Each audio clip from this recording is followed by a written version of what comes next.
जय श्री राम दोस्तों, राधे राधे। मैं हूँ पुष्पा उपाध्याय। जय श्री राम, राधे राधे। मैं हूँ सीमा पांडे और आज हम दोनों मिलकर एक देवी गीत सुना रहे हैं। देवी गीत आपको पसंद आएगा तो वीडियो को लाइक कीजिएगा, शेयर कीजिएगा, कमेंट में बताइए देवी गीत कैसा लगा और हमारे चैनल एसपी भजन सागर को सब्सक्राइब करें। मैया हमारे घरे आई, हमारे घरे आई, निहुरी हमहू पैया लागब। मैया हमारे घरे आई, हमारे घरे आई, निहुरी हमहू पैया लागब। मैया के हाथों में सिंदूर कड़ी बिया, मैया के हाथों में सिंदूर कड़ी बिया।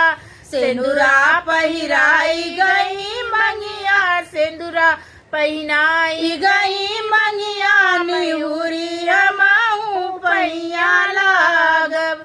मैया हमारे घरे आई, हमारे घरे आई, निहुरी हमहू पैया लागब। मैया के हाथों में से बिंदिया कड़ी बिया, मैया के हाथों में बिंदिया कड़ी बिया। बिंदिया लगाई गई मथवा, लगाई गई मथवा, निहुरी बिंदिया लगाई गई मथवा, लगाई गई मथवा, निहुरी हमहू पैया लागब। मैया हमारे घरे आई, हमारे घरे आई, निहुरी हमहू पैया लागब।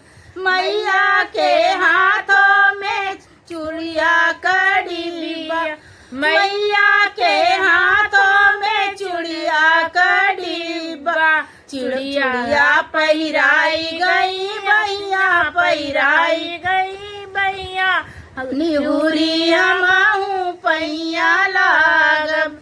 चूड़िया पहिराई गई भैया, पहिराई गई भैया, निहुरी हमहू पैया लागब।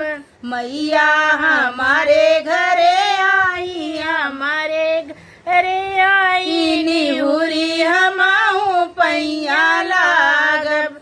मैया के हाथों में चुनरी कड़ी बा, मैया के हाथों में चुनरी कड़ी बा।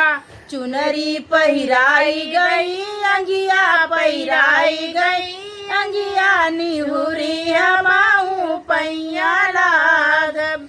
चुनरी पहिराई गई अंगिया, पहिराई गई अंगिया, निहुरी हमहू पैया लागब।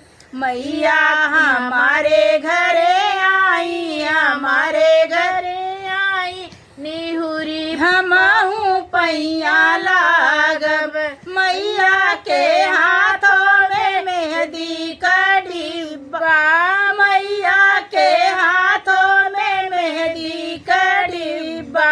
मेहंदी रचाई गई हथवा, रचाई गई हथवा, निहुरी हमहू पैया लागब। मैया हमारे घरे आई, हमारे घरे आई, निहुरी हमहू पैया लागब।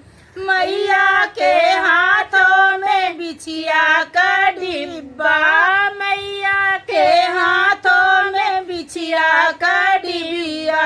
बिछिया पहिराई गई गोड़वा, पहिराई गई गोड़वा, निहुरी हमहू पैया लागब। मैया हमारे घरे आई, हमारे घरे आई, निहुरी हमहू पैया लागब। मैया हमारे घरे आई, हमारे घरे आई, निहुरी हमहू पैया लागब।